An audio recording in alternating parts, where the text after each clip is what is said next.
Ama gel indimden danış. I was an English teacher and translated about 21 years. Okay?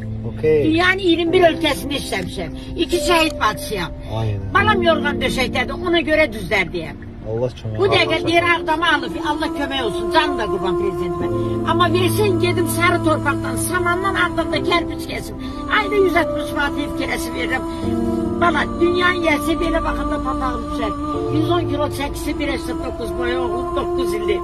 İndindi yerimeye başladı. Bir ekim kömeğilerdi. Maşallah olsun. Allah şefasını Ömrünün daim bir eylesin. tane de 12 yaşında balası var. Neyiniyim? Allah Hele şefasını. de sen durup güne 8 saat. Hiç o şey yoktu. Dahil İşler Nazırı. Onda böyle can güden oğlanlar var. Bir satın artık ayaksa duramırlar.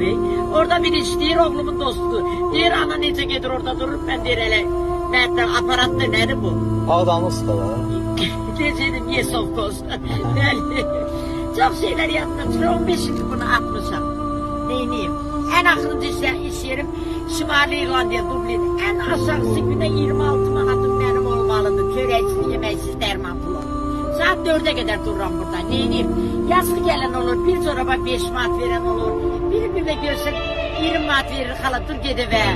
Yani Allah cemaatimize değmesin. Allah sizler mevzusunda neyse. Allah ömrünü Sağ sağlam olun. eylesin. Sizlere de Bereket birinci eylesin. can sağlığı, anaları incitmeyin.